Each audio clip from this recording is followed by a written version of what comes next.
안녕하세요. 저는 매일 폐지를 줍기 위해 리어카를 끌고 동네를 돌아다니는 60대 초반의 평범한 여성이에요. 어느 날 열심히 리어카를 끌고 가던 중 자전거를 타고 오던 아가씨와 부딪혔는데요. 저는 벌러덩 넘어졌고 사과하라고 야단쳤더니 화를 내더라고요. 아줌마가 먼저 부딪혔잖아요. 에이 짜증나. 뭐야, 아가씨. 사람을 밀었으면 사과를 해야지. 사과 같은 소리 하시네요. 아이 모르겠다. 이 말과 동시에 자기가 마시던 커피컵을 제 리어카에 던져버렸어요. 지금 뭐 하는 거야? 여기에 지금 쓰레기 버렸어?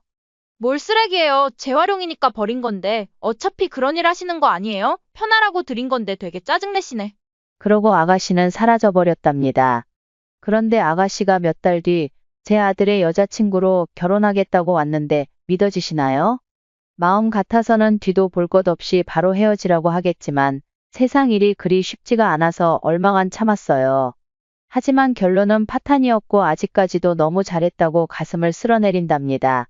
저는 남편과는 10년 전에 사별했고 혼자 아들을 키우면서 살아왔어요. 아들 이름은 상훈이라고 해요.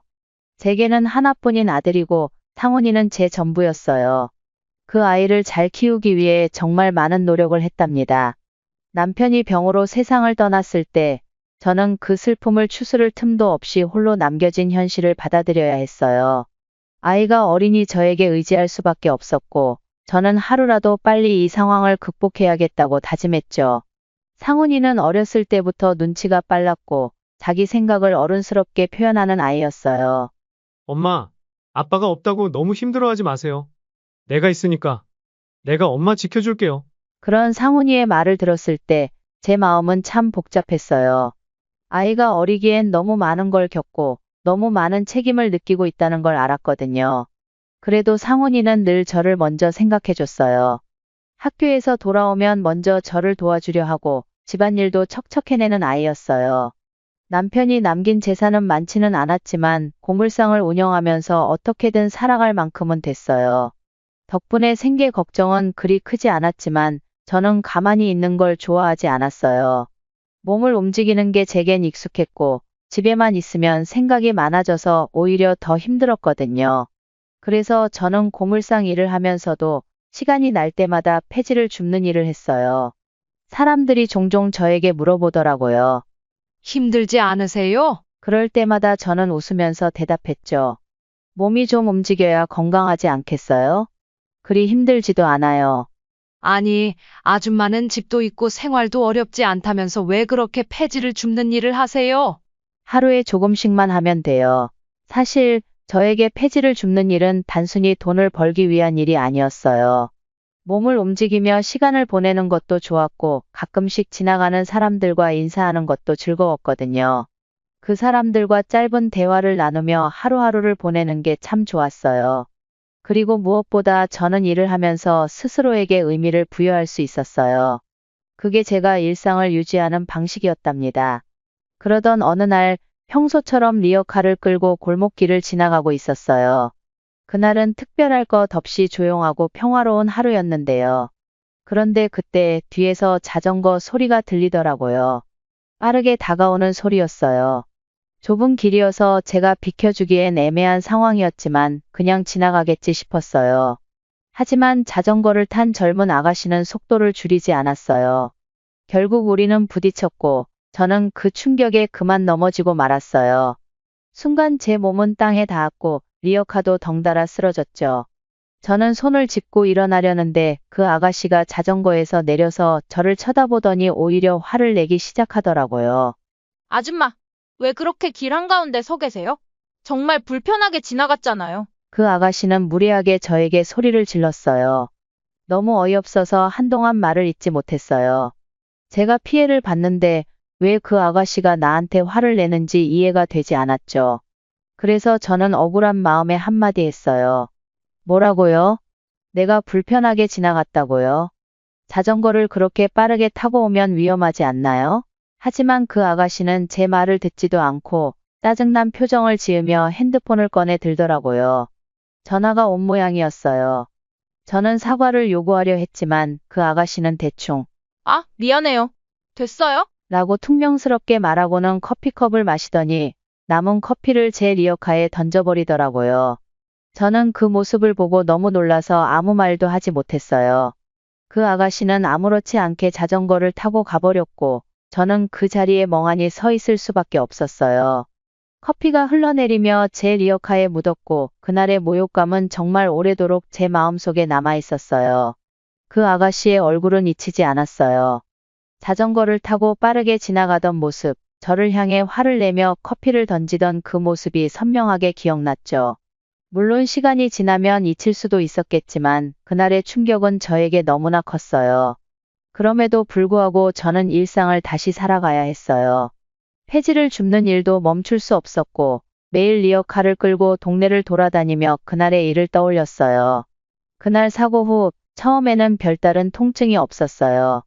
그저 그 아가씨의 무례함에 화가 나서 마음이 상했을 뿐이었죠. 하지만 시간이 지나면서 팔과 허리 쪽의 통증이 점점 심해졌어요. 잠을 자려고 해도 아픈 곳 때문에 제대로 뒤척이기만 했고 일상생활도 불편하더라고요. 결국 참다 못해 병원에 가기로 했어요. 병원에서 진찰을 받았더니 의사가 이렇게 말했어요. 타박상이 좀 심하네요. 다행히 큰 부상은 아니지만 며칠간은 절대 무리하시면 안 됩니다. 푹 쉬시고 약도 잘 챙겨 드세요. 의사의 말에 저는 고개를 끄덕였지만 마음속으로는 복잡했어요. 병원에 온 이유를 상훈이에게도 말하지 않았거든요. 괜히 걱정할까봐 숨겼던 거예요. 그 아가씨 때문에 다쳤다는 걸 말하면 일이 커질까 싶기도 했죠. 상훈이는 워낙 착한 아이라 제가 조금만 아프다고 해도 걱정을 많이 하거든요. 병원에서 나오는 길에 상훈이가 저를 데리러 왔어요. 병원에 갔다는 걸 우연히 알게 되었는지 걱정 가득한 얼굴로 나타났더라고요. 엄마, 왜 말도 없이 병원에 갔어? 어디 다친 거야? 상훈이가 묻는 목소리에는 걱정과 불안이 가득했어요. 저는 그냥 타박상일 뿐이라고 설명했죠. 별거 아니야. 그냥 넘어져서 좀 다친 것뿐이야. 금방 나을 거야. 하지만 상훈이는 제 말을 믿지 않는 듯한 표정이었어요. 그 애는 저를 걱정스럽게 바라보며 더 조심스럽게 물었죠. 엄마, 뭔가 숨기는 거 아니야? 무슨 일 있었던 거야? 저는 잠시 망설였지만 결국 그날 있었던 자전거 사고 이야기를 꺼내게 됐어요. 며칠 전에 동네에서 자전거 탄 아가씨랑 부딪혔거든. 그때 넘어져서 조금 다친 것뿐이야. 정말 괜찮으니까 걱정 마. 하지만 상훈이는 화가 난 듯한 표정이었어요. 자전거 탄 사람이 사과는 했어? 어떻게 엄마를 그렇게 넘어지게 하고 가만히 있을 수 있어? 저는 그냥 넘기려 했지만 상훈이의 질문에 그 아가씨가 사과조차 제대로 하지 않았다는 사실이 떠올랐어요. 무례한 말투와 커피를 리어카에 던진 모습까지도 생생히 기억났죠. 하지만 이젠 상훈이에게 그 아가씨에 대해 말하는 것 자체가 불필요하다고 느꼈어요. 별로 더 얘기하고 싶지도 않아서 대충 얼버무렸죠. 그냥 서로 조금 당황해서 그랬나 봐. 중요한 건 아니야. 저는 애써 그 일을 별일 아닌 것처럼 넘기려 했어요. 그러나 상훈이는 계속 저를 걱정스러운 눈빛으로 쳐다봤어요. 그러면서도 상훈이는 곧장 말을 돌리더군요. 엄마, 이제는 엄마도 좀 쉬어야 하지 않아? 폐지 줍는 일도 줄이고 건강 좀 더 챙기셔야 해. 나도 결혼 준비하려면 신경 쓸 게 많으니까 엄마가 좀 더 편하게 계셨으면 좋겠어. 그 말에 저는 잠시 당황했어요. 결혼 준비라니? 갑자기 결혼 이야기를 꺼낸 상훈이의 말에 머릿속이 복잡해지기 시작했어요. 하지만 그가 결혼을 준비하고 있다는 소식에 마음이 서서히 따뜻해지기도 했죠. 며칠 뒤 동네를 천천히 걷고 있는데 우연히 이웃 아주머니를 만났어요. 제가 다친 팔을 보고 걱정스럽게 묻더라고요. 어머, 어디 다치셨어요? 무슨 일이 있었어요? 저는 가볍게 설명했죠. 아, 며칠 전에 자전거랑 부딪혀서요. 크게 다친 건 아니에요. 그러자 아주머니가 뜬금없이 이런 얘기를 하시더라고요. 자전거 탄 아가씨 말이죠? 그 아가씨 정말 예의 없는 것 같아요. 저번에 부딪히신 거 보고 깜짝 놀랐잖아요. 여기 마트에 뭐 사러 왔다가 급히 가느라고 제대로 안부도 못 물었어요. 이렇게 다치신 줄은 몰랐네. 지금은 괜찮으세요? 그 이야기를 듣고 저는 다시금 속에서 불이 올라오더라고요. 정말 누가 봐도 무례한 행동을 하던 그 아가씨가 생각나서 겨우 잊었는데 또 떠올랐던 거죠. 다른 한편으로는 그저 지나간 일로 묻어둬야 한다고 생각했어요. 어차피 다시 만날 일은 없겠지 싶었거든요. 며칠 후 상훈이가 저녁 식사를 하면서 갑자기 결혼 이야기를 본격적으로 꺼냈어요. 엄마, 나 진짜 결혼하려고 해. 여자친구랑 얘기해봤는데, 이제 날짜도 잡아야겠어. 엄마도 그 사람 보면 분명 좋아할 거야. 정말 성실하고 어른들한테도 예의 바른 사람이야. 그 말을 들었을 때 저는 깜짝 놀라기도 했고 마음 한편에서는 기쁨도 느꼈어요. 상훈이가 결혼할 때가 됐구나. 이제 나도 아들의 결혼 준비를 해야 할 시기가 온 거구나. 생각하니까 어깨가 가벼워지는 것 같기도 했죠. 그래. 결혼은 좋은 일이니까. 그런데 너무 서두르는 거 아니니? 저는 애써 평정심을 유지하며 물었어요. 상훈이는 웃으며 대답했어요. 아니야, 엄마. 서로 충분히 얘기 나눴고, 이제 결혼해도 될 때가 됐어. 엄마도 그 사람 보면 알게 될 거야. 진짜 좋은 사람이야. 상훈이의 행복한 모습을 보니 저도 기분이 좋아졌어요. 제 아들이 행복하다면 저도 더 바랄 게 없죠. 그 사람을 한번 만나보면 정말 좋은 인연일 거라는 기대도 들었어요. 그래, 상훈아. 엄마는 내가 행복하면 그걸로 돼. 날짜 잡으면 말해줘. 엄마가 열심히 준비할게. 상훈이가 여자친구 이야기를 할 때마다 얼굴이 환해지는 걸 보니 저도 그 사람이 궁금해졌어요. 아들이 그렇게 사랑하고 아끼는 사람이면 분명 좋은 사람일 거라고 믿었죠. 몇 달 뒤 상훈이가 예비 며느리를 집에 데려오겠다고 했어요. 저는 상훈이가 얼마나 그 아가씨를 자랑했는지 알고 있었기에 그날을 기다리며 설렜답니다. 상훈이는 아가씨가 어려운 환경에서 자랐지만 그 상황을 딛고 성실하게 살아온 사람이라고 했어요. 엄마, 여자친구는 정말 대단한 사람이야. 집안 형편이 어려웠는데도 아버지를 모시고 혼자서 모든 걸 감당하고 있어. 얼마나 생활력이 강한지 몰라. 심지어 좋은 대학도 나왔고 똑똑하고 예의도 바르더라니까. 상훈이는 그 여자친구에 대해 말할 때마다 자랑스러워했어요. 어머니가 돌아가시고 나서 집안이 더 힘들어졌대. 그래도 포기하지 않고 아르바이트를 하면서 공부까지 병행했대요. 정말 씩씩하고 현명해. 어려운 환경에서도 나와 비슷한 좋은 대학을 나왔고 그래서 더 잘 통하는 것 같아. 상훈이는 아가씨가 성실함과 지성을 모두 갖춘 사람이라며 한껏 자랑했어요. 상훈이는 자기 여자친구가 그동안 겪었던 고난을 이겨내고 스스로의 노력으로 모든 걸 이뤄낸 사람이라는 점에서 크게 감동한 것 같았어요. 어려운 상황에서 이렇게 성공한 사람이니까 엄마도 보면 좋아하실 거야. 상훈이는 여자친구가 자신과 비슷한 배경을 가지고 있어 더 잘 맞는다는 점을 여러 번 강조했어요. 그래서 저도 좋은 사람으로 받아들이고 싶었어요.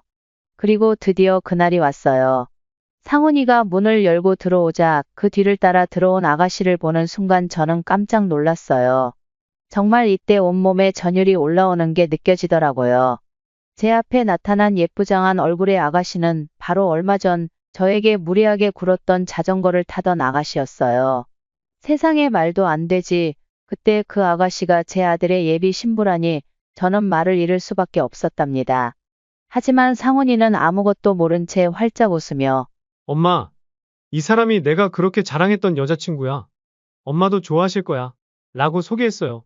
아가씨도 저를 알아보지 못했는지 그저 겸손한 미소를 지으며 자리에 앉았어요. 하지만 아무리 봐도 저는 기억에 남았고 어디 사냐고 물어보니 우리 고물상 부근에 산다고 말하는 거죠. 어떻게 해요? 어디를 봐도 그 아가씨임에 확실했고 저는 심장이 쿵쿵 뛰었어요. 동시에 상훈이 얼굴을 떠올리며 아들이 여자친구를 얼마나 좋아하는지 알기에 처음엔 아무 말도 하지 않았어요. 그런데 반전은 상훈이가 잠시 화장실에 간 사이에 일어났답니다. 아주 재빠르게 아가씨는 제 쪽으로 몸을 돌리더니 이렇게 말했어요. 저기 어머니. 그때 일은 정말 죄송해요. 제가 경솔했어요. 다만 혹시나 오빠가 이 상황을 알고 상처받거나 너무 오해할까봐. 물론 제가 잘못하긴 했지만요. 오빠에게 말하지 않으시면 안 될까요? 저 정말 상훈 오빠 많이 사랑하고요. 좋은 관계로 결혼을 해나가고 싶어요. 역시 저를 알아봤던 거였어요. 저는 너무 놀라 숨이 멎을 듯했지만 일단 참았고 상훈이가 곧장 나왔기에 더 말을 이어가지는 못했어요. 전공이 뭐냐, 학벌은 어떻게 되냐 물으니 액세서리를 만드는 회사에서 일을 한다고 하더라고요. 엄마, 이 사람 나중에 결혼하면 사업 제대로 할 거래. 나는 회사 다니면서 열심히 밀어주고 싶어. 저는 며느리감에 대해 특별한 기준을 두지 않는 사람이지만 여러모로 머리가 복잡해졌어요. 그 말을 듣고 잠시 고민에 빠졌지만 상훈이가 너무나 좋아하는 사람이라는 사실에 입을 다물기로 했어요. 일단 아가씨가 제 손을 붙들고 간절하게 사과를 했으니 바로 얘기를 꺼내기는 힘들었고 그렇게 여자친구를 자랑하던 상훈이가 알면 슬퍼할 것이 분명했어요. 그래서 저는 우선 조용히 고개만 끄덕였어요. 하지만 그때의 기억은 쉽게 지워지지 않았고 아가씨가 정말로 진심으로 반성하고 있는지에 대한 의심이 남아 있었어요. 이후로 결혼 얘기가 나왔고 저는 계속 마음에 걸려 노파심에 이런 말을 했답니다. 상훈아, 저기 너 말야. 결혼 좀 천천히 하면 안 되겠니? 좀 더 생각해봐도 될 것 같아서 말이야. 제 말에 아들 상훈이는 엄청 놀라더라고요. 엄마 왜 그래? 내가 진즉 결혼할 생각으로 1년 정도 만나고 있다고 말했잖아. 나도 나이가 이제 35살이고 여자친구도 31살이야. 얼른 결혼해야지. 그러면서 저는 고민이 됐어요. 심지어 참 어이없게도 이런 말도 했다고 하더라고요. 엄마, 이번에 여자친구가 엄마 만나보니 너무 좋대. 자기는 엄마 없이 자라서 엄마 같은 분과 가까이서 살고 싶다나. 이 근처에 신혼집을 얻었으면 좋겠다고 하더라고. 그러면서 이미 지들끼리 신혼집도 알아봤다고 하는데 20평대 되는 전세 아파트였고 한 56억 정도 되는 곳이었어요. 나도 돈을 모아둔 게 있어서 한 1억 5천은 내 돈으로 보태려고 해. 우리는 일단 계획을 이렇게 세워놨어. 저도 모르게 불쑥 아가씨 쪽에서는 어떻게 준비가 되었는지 묻게 되었어요. 여자친구는 집 형편이 많이 어려워서 아마 예단으로 그렇게 많이 해오긴 힘들 것 같아. 그럼 전부 우리 집에서 대야 하는 거니? 나도 일단 생각을 좀 해봐야겠구나. 그러자 상훈이는 이전부터 제가 아들 장가 보낸다고 준비하는 걸 알고 있었기에 다소 당황한 듯 했으나 멋쩍어 하며 더 묻지는 않더라고요. 그러면서 그 사이 구태여 아가씨는 우리 집에 찾아와서 선물들을 놓고 가더라고요. 하지만 역시나 저는 얼굴 보기 내키지 않아서 만나주지 않았어요. 제가 대놓고 불편하다고 말하자 아가씨는 억지로 웃으면서 어머니께 너무 죄송해서 그래요. 저 예쁨 받고 싶어요. 저도 이쁨 받을 기회를 주세요. 이렇게 말하더군요. 하지만 제가 아직도 꽁한 건지 마음이 좀처럼 열리지 않았어요. 그런데 막상 결혼 얘기가 진지하게 나오기 이전 여자 쪽에서 상견례 얘기가 먼저 나왔어요. 한번 만나보는 자리를 가졌으면 좋겠다고 여자친구와 아버님 쪽에서 말이 나왔어. 일단 나가보자. 거창하게 무슨 상견례야? 아직 엄마는 결정을 안 했어. 그러자 상훈이가 설득을 하더라고요. 엄마 그러면 식사 자리라도 한번 가지면 어때? 여자친구와 그쪽 아버님께서 너무 궁금해하셔서 밥만 먹고 오는 거야. 응? 하도 아들이 간곡하게 부탁하니 별 수 없어 저도 허락할 수밖에 없었답니다. 그래서 다 같이 만나는 자리가 만들어졌어요. 갈비찜을 먹게 되었는데 가볍게 인사를 나눴어요. 그쪽 아버지가 제게 선물이라면서 과일 바구니를 갖고 오셨더라고요. 그냥 가볍게 보자고 들었는데 선물까지. 저희는 아무것도 챙긴 게 없는데 민망하네요. 이렇게 사돈될 사이인데 편하게 자주 봐야죠. 제가 드리는 선물입니다. 이 말부터 불편했어요. 우선은 밥을 먹으면서 간단하게 대화를 이어갔는데 아가씨가 웃으면서 결혼식에 대한 얘기를 슬슬 꺼내더군요. 어머니, 저희 결혼을 내년 초로 생각하는데 어떠세요? 저희 신혼집도 이제 알아봐야 할 것 같고. 오빠랑 많이 고민하고 있어요. 여기서 저는 좀 언짢았고 그쪽 아버지도 입을 열기 시작했어요. 근데 이미 얘기가 자기들끼리 많이 진전된 듯한 분위기였어요. 애들 말로는 이미 상훈 군과 우리 딸이랑 집을 알아봤다고 하더군요. 근처에 있는 작은 아파트를 알아봤다는데 나쁘지는 않은 것 같아요. 저도 사진으로 받아봤습니다. 뭔가 마음에 안 들었어요. 저도 사진을 보긴 했지만 아직 날짜도 안 잡았는데 집을 벌써 알아보고 진행시킨다는 게 마음에 걸렸어요. 저도 애들이 보내준 거 봤는데 집이 한 6억대는 넘는다고 들었던 것 같아요. 근데 어쩌죠? 저는 한 5천 정도밖에 못 해줄 것 같아요. 나머지는 애들이 대출을 받든지 예비 처가에서 해주시는 게 좋지 않을까 싶은데요. 이 말에 순식간에 다들 얼어붙더군요. 저도 며칠 밤 고민하며 혹여나 결혼에 대한 얘기나 신혼집에 대한 주제가 나오면 어쩌지 이런 생각들을 했어요. 그러다가 꺼낸 말이었고 이 말에 한동안 다들 말이 없더군요. 상훈이도 제가 정말 아무것도 안 해주고 5천만 원만 준다고 할 줄 몰랐는지 놀란 표정이었어요. 아가씨는 너무 황당하다는 표정으로 저를 빤히 쳐다보며 억지로 웃음을 지었어요. 어머, 말도 안 돼. 어머니, 저기 왜죠? 저는 처음 듣는 소리라서요. 오빠도 돈 보태고 어머니도 보태주실 것 같다고 얘기했는데. 그치? 다른 얘기할 거 없이 저는 혼자 아들 키우느라 형편도 그닥 좋지 않고 지금껏 겨우 살아온 사람이에요. 듣기로는 그쪽도 그렇다고 들었고요. 그러니 자식 결혼하는데 뭐 얼마나 보태줄 수 있겠습니까? 형편이 넉넉해야 가능한 거죠. 그러자 예비 장인의 표정이 점점 안 좋아지더군요. 그래서 제가 한마디 했어요. 아니면 또 다른 방법이 하나 있긴 합니다. 저희 집에서 합가해서 한 3, 4년간 돈 모아서 나가면 되지요. 방 하나 정도는 비워줄 수 있어요. 이 말에 예비 며느리의 표정이 완전히 일그러지더군요. 합가라니요. 제가요? 어머, 저는 힘들 것 같은데요. 이제는 애써 웃지도 않고 얼굴이 완전히 일그러지면서 상훈이도 계속 놀란 표정으로 지켜보고 있었어요. 둘이 너무 결혼하고 싶고 남녀가 얼른 가정을 이루고 싶은데 형편이 안 되잖아요. 그럼 어쩌겠어요? 이 아가씨는 처음 우리 집 왔을 때 30평대 아파트에 살고 있는 저를 보면서 나름 놀란 것 같더라고요. 폐지 줍는 할머니로 봤는데 멀쩡한 아파트에 살고 있고 상훈이도 좋은 학벌의 회사를 잘 다니고 있으니 의외로 여유 있는 시댁이라고 생각했을 거예요. 아가씨도 우리 집에 와봤잖아. 그 집이 전부야. 그것 말고는 아무것도 없어. 둘이 꼭 같이 살고 싶고 멀쩡한 집이 필요하다면 거기서 시작을 해야지. 이렇게 말하자 예비 며느리는 복잡한 표정을 짓고 혼란스러워 보였어요. 왜요? 합가는 절대 안 되시겠나요? 제가 다시 반복해서 묻자 그쪽 아버지의 표정도 점점 굳어지기 시작했어요. 아가씨와 아버지의 반응은 더 명확해졌어요. 아가씨는 고개를 돌려 저를 바라보더니 차갑게 말했어요. 어머니, 솔직히 좀 서운하네요.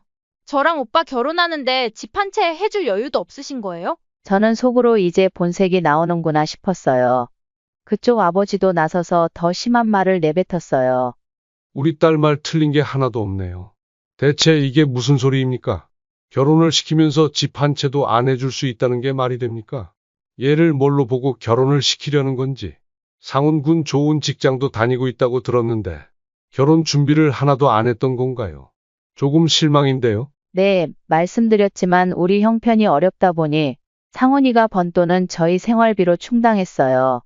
그러다 보니 지금은 남는 게 없네요. 제 말에 상훈이는 당황해서 저를 쳐다봤지만 저는 꿋꿋하게 말했어요. 정말 조금도 보태줄 수 없으신가요? 무리해서 5천 정도까지는 해줄 수 있다고 말했잖아요. 그 이상은 애들이 알아서 찾아봤으면 해요. 그것도 제 집을 담보로 대출 받아야 하고요. 아니면 그쪽 아버님께서 해주셔도 되는 거잖아요. 돈 한 푼 안 들이고 결혼시키시려고요. 그래도 우리 상훈이는 1억 5천에 저까지 합쳐서 2억을 해가는데요. 그러자 그쪽 아버지의 표정이 점점 나빠졌어요. 내 참 돈도 없으면서 아들 결혼은 왜 시키겠다는 거죠? 저는 그 말의 속에서 뜨거운 무언가가 치밀어 오르는 것을 느꼈지만 꾹 참으며 차분하게 대답했어요. 그럼 한번 말해보세요. 거기는 얼마나 해주실 수 있는데요. 1억 미만이면 얘기도 꺼내지 마시고요. 그쪽 따님과 우리 상훈이가 좋은 감정을 가진 것 말고 그 외에 무슨 관계가 있다고 6억이 되는 돈을 덜컥 내놔야 하나요? 설마 우리 집에서 6억 다 해줄 거라고 생각하신 건 아니죠? 진짜 돈이 없는 건 우리가 아니라 그쪽 아니에요? 그러자 그쪽 아버지는 고개를 획 돌리고 씩씩거리더군요. 정말로 둘이 결혼하고 싶으면 그렇게라도 시작하면 되지 않나요? 아니면 결혼을 안 해도 됩니다. 저는 간섭하지 않겠습니다. 그 말을 듣자 예비 며느리는 이제 대놓고 불만을 터뜨리더군요. 그럼 저는 못하겠네요. 솔직히 너무 서운해요. 이 사람 그동안 일하면서 결혼에 대한 준비도 잘 돼가는 줄 알았는데 제가 생각했던 것과 내용이 너무 다르네요. 5천만 원만 내주신다니? 그게 아니면 합가라고요. 저는 그럴 순 없을 것 같아요. 진짜 너무 심한 것 같아요. 그러면서 아가씨의 얼굴이 점점 일그러지기 시작했어요. 본색이 드러나는 게 느껴졌습니다. 저도 그제야 옳다구나 하고 말을 이어갔어요. 좋아, 아주 말 잘했다. 아가씨는 그럼 합가도 아가씨 돈 보태서 결혼하는 것도 싫다는 거네? 아가씨는 당황하며 대답했어요. 어려운 상황이니까요. 제 뜻이 아니고 어머니가 그러시다면 어쩔 수 없다는 거예요. 그런 것까지 내 탓으로 돌리는 건 참 잘하네. 역시 내가 그날 자전거로 치고 가서 커피컵까지 던지고 도망갈 때부터 알아봤어. 제가 이 말을 하자 그 자리에 있던 모든 사람이 나를 쳐다보았어요. 아가씨는 눈을 크게 뜨고 나를 응시했고 그쪽 예비 장인과 상훈이도 놀란 눈으로 저를 응시했어요. 뭘 그렇게들 놀라요? 이 아가씨가 자기는 우리 상훈이와 결혼하고 싶으니까 저한테 구태여 말하지 말아달라고 윽박지르더라고요. 그동안 나도 말 안 하고 참느라 맘고생 좀 했습니다. 그런데 생각할 시간도 안 주고 일방적으로 결혼하겠다고 밀어붙이니 나도 너무 당황스러워서 말을 하게 되네요. 상훈이가 놀란 듯 저에게 물었어요. 엄마, 그게 무슨 말이야? 저는 상훈이를 바라보며 다시 말했어요. 이제 말해줄게. 저 아가씨가 엄마 몇 달 전에 고물상 앞에서 폐지를 주울 때 말이야. 자전거로 치고 가다가 부딪혀서 엄마가 넘어졌어. 그러자 아가씨가 말을 막기 시작했어요. 아니, 그건 제가 죄송하다고. 일부러 그런 게 아니었어요. 왜 그래요, 어머니? 지금 이 자리에서 왜 그러세요? 그럼 더더욱 숨길 일이 아닌데 왜 자꾸 말을 못하게 막아? 떳떳하지 않은가 보네. 아무튼 엄마가 그날 넘어져서 너무 아파서 사과를 요구했지. 너도 기억할 거야. 엄마 파스 잔뜩 붙이고 집에 왔던 날 말이야. 상훈이는 어렴풋이 기억났는지 심각한 표정으로 나를 바라봤어요. 내가 사과하라고 했고 주변에 있던 사람들도 뭐라고 야단쳤는데 끝끝내 사과 안 하고 자리를 떠나더니 옛다 하면서 엄마한테 소리 지르더라고. 그러면서 마시던 커피컵을 들이마시고 이것도 재활용하라고 하면서 내 리어카에 던지고 갔어. 이 말을 들은 상훈이 눈이 찢어질 듯 커지더니 아가씨와 저를 번갈아 가며 쳐다봤어요. 엄마, 그때 자전거로 밀고 갔다는 여자가 엄마 병원 다녔던 게 지금 그게 이 사람 얘기라는 말이야? 그래. 엄마는 그날 보고 알았어. 아가씨도 엄마를 알아봤고 아가씨는 얼굴이 벌개지며 당황했고 그쪽 아버지도 헛기침을 하며 딴 곳을 쳐다보더군요. 엄마가 그날 너무 속이 상해서 며칠 잠도 못 잤어. 그런데 세상에 네가 이 아가씨를 결혼할 사람이라고 데려올 줄은 정말 상상도 못했어. 정말 너무 놀랐어. 그날 우리 집에 인사 왔을 때 나더러 절대 너한테 말하지 말라더라. 그러면서 너랑 너무 결혼하고 싶다고 구구절절 부탁하더라고. 자, 잠깐만요. 어머니, 그건 제가 좋은 뜻으로. 저도 실수였다고 말씀드렸잖아요. 굳이 그 얘기를 지금 왜 하시는 거죠? 내 얘기 안 끝났는데 말 끊지 말아요. 상훈이 너 잘 들어. 엄마는 너도 이 아가씨랑 결혼하고 싶다고 해서 나는 좀 지켜보려고 했어.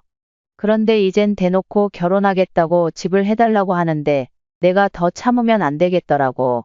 상훈이는 여기서 미간을 찌푸리며 얼굴을 감싸 안고 고개를 들지 못한 채 가만히 있었어요. 너랑 이 아가씨가 그렇게 결혼하고 싶다고 하니 나는 그냥 두고 보자고 했는데 결국 이런 자리가 만들어졌네. 아가씨가 너무 당당하게 집 해달라고 하는 걸 보니 내가 사람을 잘 봤지. 결혼 전부터 아주 예비 며느리 체험을 미리 다 해봤어. 상훈이는 그제서야 한숨을 크게 내쉬며 말했어요. 엄마, 이게 다 무슨 얘기야? 그게 정말이야? 너도 말해봐. 우리 엄마랑 그런 일이 있었던 거야? 왜 그런 일을 말하지 않았어? 아가씨는 아무 대답도 하지 못하고 얼어붙었어요. 상훈이는 다시 물었어요. 왜 그랬어? 엄마한테 커피를 던졌다고. 저는 마지막으로 말을 덧붙였어요. 그리고 이제 말이 나왔으니 그쪽도 결혼 안 시킨다고 했으니 나도 마음이 편하네요. 저도 여기서 허심탄회하게 자랑 좀 해볼까요? 안 하면 계속 저나 아들한테 집도 못 해주는 시댁이라고 무시하실 것 같아서 말이죠. 그러고 저는 숨을 훅 들이쉬고 다시 말했답니다.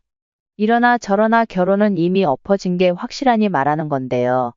사실 우리 집은 그렇게 가난하지 않아요.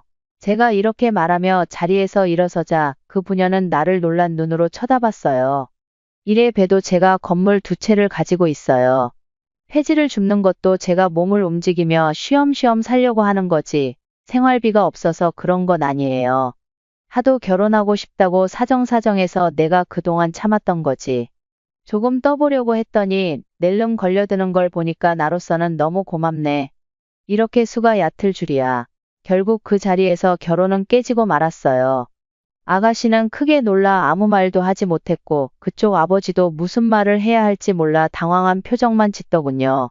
아가씨는 그 자리에서 다시 한번 사과하려고 했지만 이미 신뢰는 완전히 깨져버렸어요. 상훈이는 결혼을 다시 생각하겠다고 했고 상견례는 그렇게 끝났습니다. 며칠 후 아가씨는 상훈이에게 결혼을 계속하고 싶다고 울며 불며 애원했지만 상훈이는 냉담하게 돌아섰어요. 저는 원래 건물 한 층을 신혼집으로 내줄 생각도 하고 있었고 상훈이도 내심 그걸 알았을 겁니다. 하지만 저런 여자를 내 며느리로 들이고 그 건물 안에서 살게 할 수 없었죠. 이렇게 미리 경험하길 잘한 것 같아요.